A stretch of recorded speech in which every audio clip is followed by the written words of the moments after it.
Bismillahirrahmanirrahim. Alhamdulillahirabbil alamin. Wassalatu wassalamu ala asyrofil mursalin wa ala alihi wa sahbihi ajmain. Amma ba'd. Rabbi ishrah li sadri wa yassir li amri wahlul 'uqdatam min lisani yafqahu qawli. Ilahi anta maqsudi wa ridha matlubi atini mahabbataka wa ma'rifataka. Allahumma inna na'udzubika min ilmin la yanfa' wa min qalbin la yakhsha wa min nafsin la tashba wa min du'a'in la yasma'. Amin. Allahumma amin. Jamaah salat maghrib rahimahumullah. Alhamdulillah, kita bersyukur kepada Allah atas nikmat, rahmat, hidayah yang diberikan kepada kita sekalian, sehingga kita masih diberikan kesehatan oleh Allah Subhanahu wa taala. Mudah-mudahan kenikmatan kesehatan terus kita pergunakan untuk beribadah kepada Allah Subhanahu wa taala. Amin. Allahumma amin. Pembahasan kitab Riyadhus Shalihin pada malam ini yaitu di bab mujahadah. Sekarang hadis yang ke-5, hadis yang keempat dari Aisyah radhiyallahu anha. An Aisyah radhiyallahu anha anna Nabi sallallahu alaihi wasallam kana yaqumu min al-laili hatta tahaqqara qadamahu. Faqultu lahu lima tasna'u hadha ya Rasulullah wa qad ghafara Allahu laka ma taqaddama min dhanbika wa ma ta'akhkhar. Qala afala uhibbu an akuna abdan syakura. Ini hadis yang keempat. Hadis yang sebelumnya yaitu hadis dari An Ibni Abbas radhiyallahu anhu qala qala Rasulullah sallallahu alaihi wasallam. Saya ulangi pertemuan yang minggu yang lalu, ada hadis yang mengatakan ni'matani maghbunun fihi ma katsiru minan nas as-sihhah wal faragh. Ni'matani maghbunun fihi ma katsiru minan nas as-sihhah wal faragh. Ada dua nikmat, yang dua nikmat ini banyak manusia yang lupa dengan nikmat ini. Nikmat yang pertama adalah nikmat as-sihhah, nikmat kesehatan. Yang kedua adalah nikmat al-faragh, nikmat kesempatan. Alhamdulillah, kita pergunakan kesehatan kita untuk beribadah. Mudah-mudahan istiqomah ini. Alhamdulillah, kesempatan kita untuk salat berjamaah, i'tikaf di masjid, kita pergunakan dengan sebaik-baiknya. Mudah-mudahan barokah dan istiqomah. Alhamdulillah, kesempatan hidup kita pergunakan untuk beribadah. Mudah-mudahan kita istiqomah sampai ajal menjemput kita. Amin Allahumma amin. Sedangkan hadis yang berikutnya, karena anna nabi, sesungguhnya nabi yang kana yaqumu minal laili hatta tatafattara qadamahu. Nabi ini pernah salat malam sampai kakinya bengkak. Kemudian Siti Aisyah berkata, "Faqultu lahu, lima tasna'u hadza ya Rasulullah?" Kenapa kau lakukan ini ya Rasul? Sampai kau berlama-lama salat tahajud, salat malam sampai kakinya bengkak. Wa qad ghafarallahu laka. Sungguh Allah telah mengampuni engkau ya Rasul. Laka ma taqaddama min dzambika, dari dosa-dosa yang lalu, wa ma ta'akhkhar, dan dosa yang akan datang. Karena Nabi ini maksum, sudah diampuni dosanya oleh Allah. Qala afala uhibbu an akuna abdan syakura. Nabi berkata, apakah saya tidak senang saya termasuk orang-orang hamba yang bersyukur kepada Allah. Jadi Nabi sudah diberikan karunia kenikmatan, mengapa kenikmatan ini tidak dipergunakan untuk beribadah kepada Allah? Ini mengajarkan kepada kita bagaimana kita menjaga waktu kita untuk bersungguh-sungguh. Bersungguh-sungguh ketika sholat, menjaga kehusuan kita. Bersungguh-sungguh ketika kita berzikir kepada Allah. Bersungguh-sungguh ketika kita hidup ini. Dari mana kita, mau kemana kita, apa persiapan kita. Sehingga kalau kita punya mujahadah, punya self diri, punya kontrol diri, kita punya kesiapan. Apa persiapan saya ini? Jadi mujahadah itu gampangnya kalau kata sekarang itu bersungguh-sungguh. Kalau kita melakukan satu pekerjaan bersungguh-sungguh dalam pekerjaan itu, maka akan sukses. Persiapannya, prosesnya, perbuatannya, evaluasinya bersungguh-sungguh.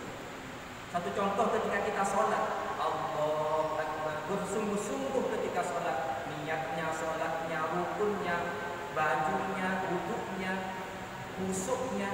Ketika kita sholat, surga di neraka di kanan kiri kita, kiri neraka, kita di siratal mustaqim. Anggap saja sholat saat ini adalah sholat terakhir kita. Allahu Akbar. Di belakang kita ada malaikat maut yang setiap saat menjemput, mencabut roh kita. Maka bertambah khusyuklah kita. Jadi bersungguh-sungguh itu apa ya? Dikontrol diri, evaluasi diri, jaga diri, antisipasi diri agar supaya kita tidak jatuh kepada sesuatu yang dilarang oleh Allah Subhanahu wa taala. Ini dalam hadis yang keempat. Hadis yang kelima dijelaskan kana Rasulullah sallallahu alaihi wasallam idza dakhala al-asr ahyan lail.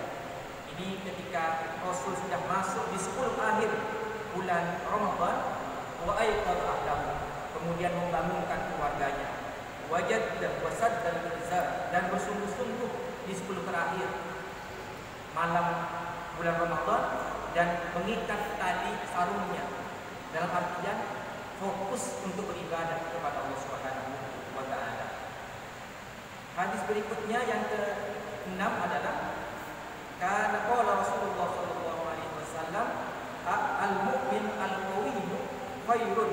Al-mu'minun ini orang mukmin al-qawi sekuat, khairun paling lebih bagus, wa habbu ila Allah, dan paling senang sareng Allah minal mu'min dhaif, itu yang bukan diri orang mukmin yang lemah. Wa fi kulli khairin wa fi kulli khairun.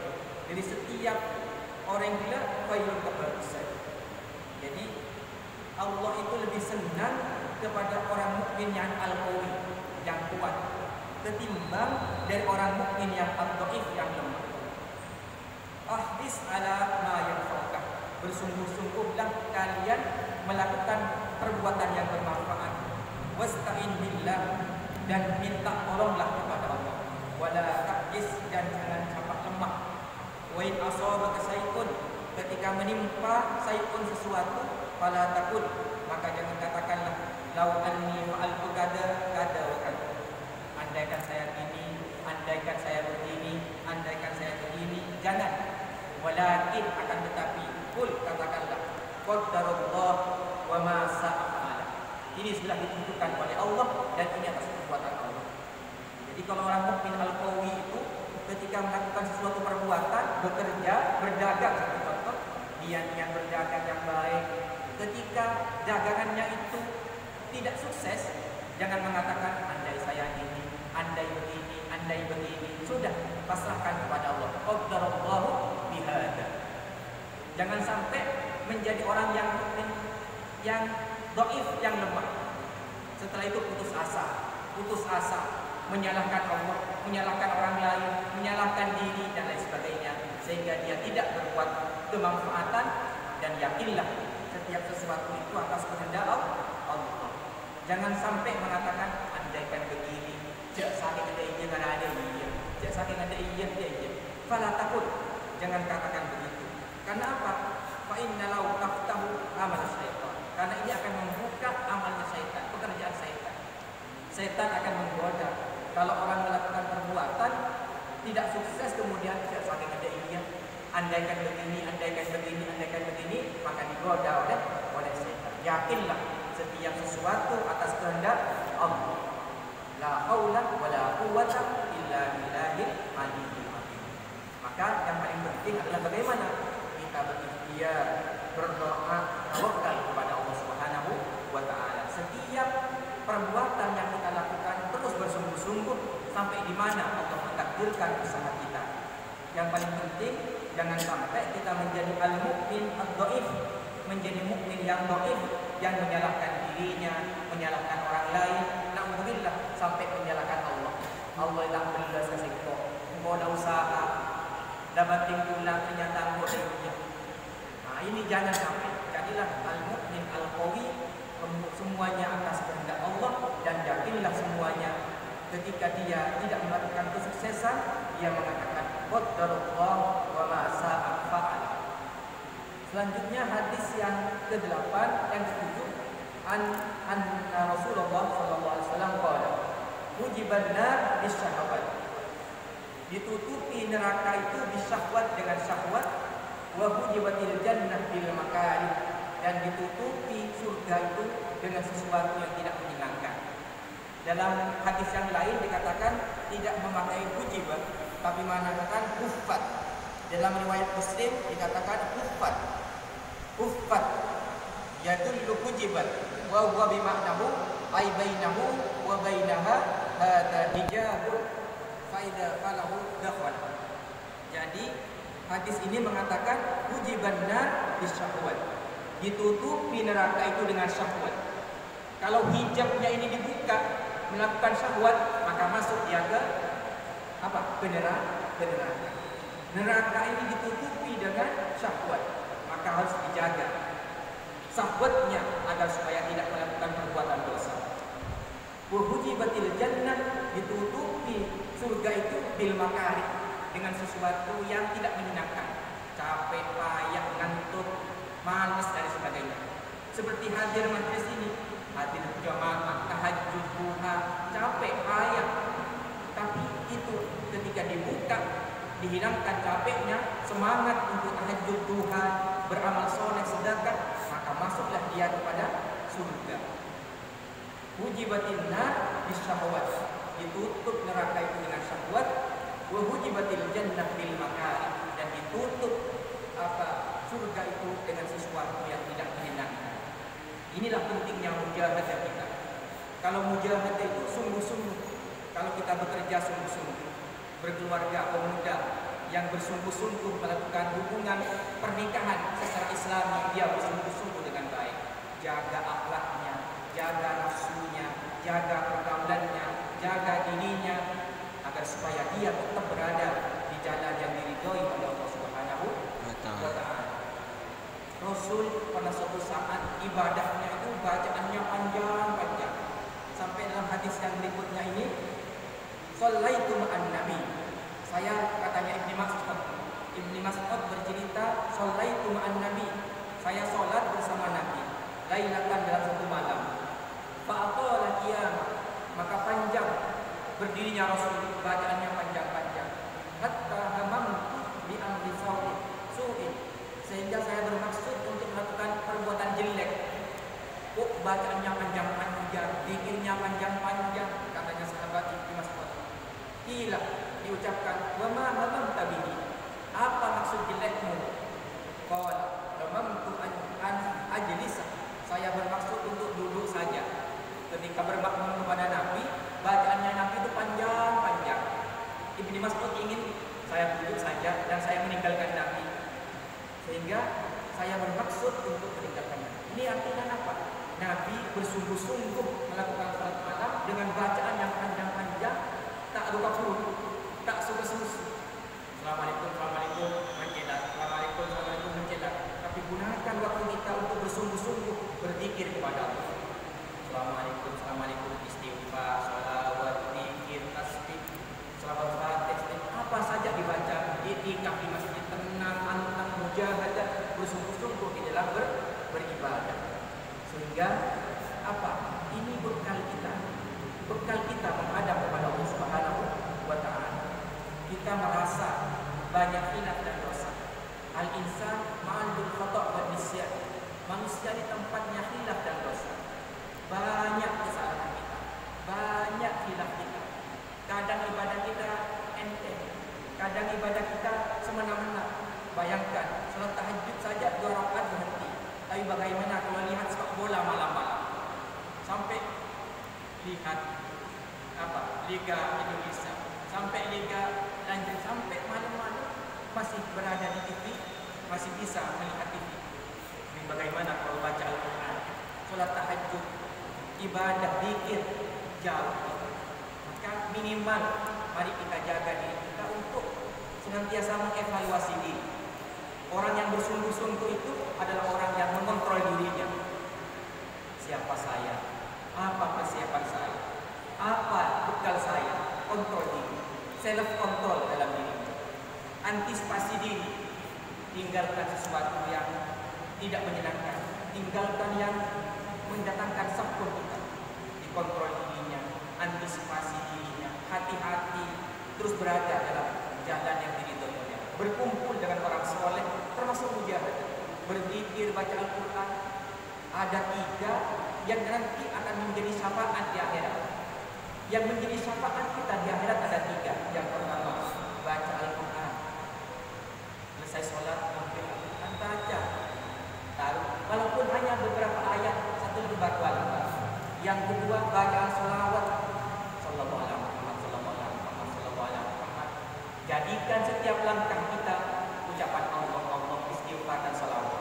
Sallallahu alaihi Muhammad, sallallahu alaihi Muhammad, sallallahu alaihi Muhammad. Nanti akan menjadi syafaat. Katanya Nabi, kuntu syahidan wa syafi'an yaumal qiyamah. Saya akan menjadi saksi orang yang ahli baca sholawat dan akan memberikan syafaat nanti di surga. Yang ketiga adalah orang-orang mukmin, sesama mukminnya yang berkumpul saling mendoakan di antara kita. Perbanyaklah teman-teman soleh, karena teman-teman yang soleh nanti di akhirat akan menjadi syafaat. Sampai Imam Syafi'i mengatakan, uhibbus salihina wa lastu minhum la'alli an anala bihim syafa'ah. Saya cinta kepada orang-orang soleh, wa lastu minhum, dan saya bukan termasuk orang-orang soleh. Katanya Imam Syafi'i ini, apalagi kita ini.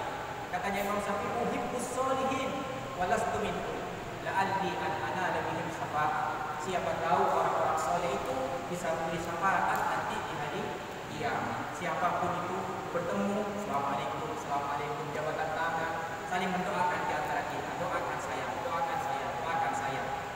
Karena kita tidak tahu, jangan gengsi kita minta doa pada siapa yang kita jumpai. Karena siapa tahu doa yang dari siapa ijabah oleh Allah Subhanahu wa taala. Bertemu dengan sahabat, teman, assalamualaikum warahmatullahi wabarakatuh, saling mendoakan di antara kita. Utamanya selamat di dunia, selamat di akhirat. Amin Allahumma amin. Yang paling penting juga jemaah sekalian, mari kita mujahadah. Utamanya ketika berzikir saja.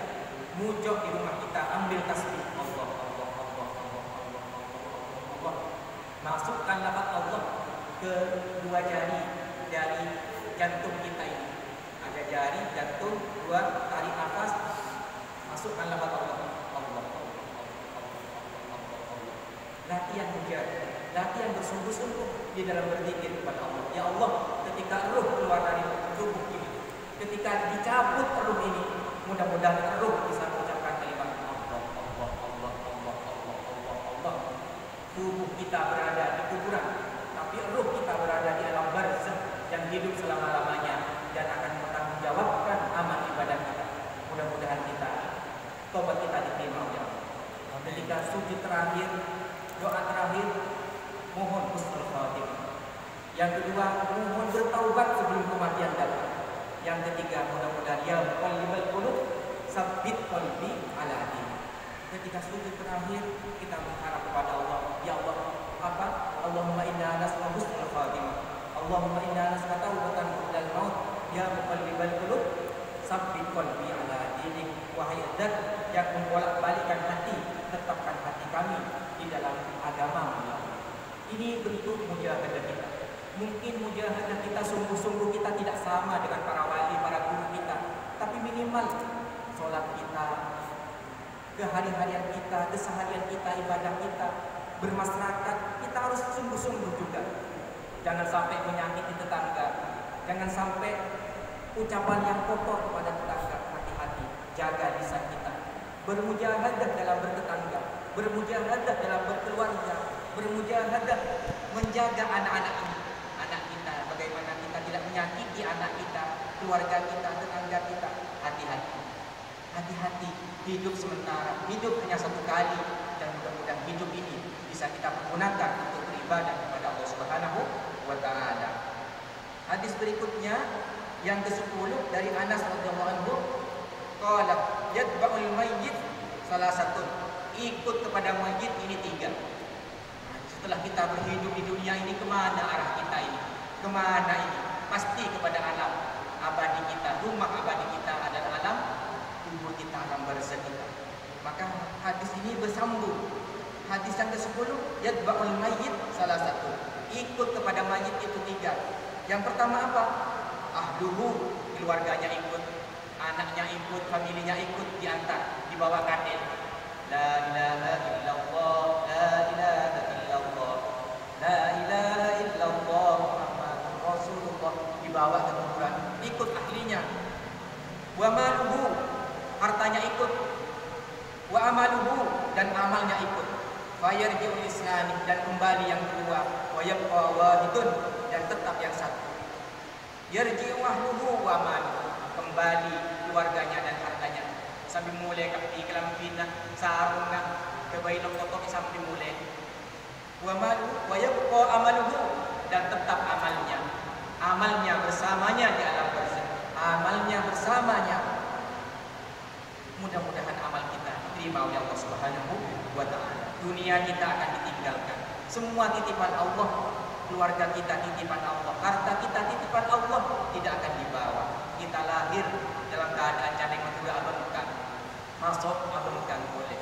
Semuanya akan ditinggal hanya bersama dengan amal ibadah kita. Hadis ini adalah hadis muttafaqun alaih. Hadis berikutnya, hadis yang terakhir adalah al-jannatu aqrabu ila ahadikum. Surga itu lebih dekat ila ahadikum dari salah satu kalian semuanya, min siraqi na'lihi, daripada tali sandal kalian semuanya. Wan nar mislu dzalik,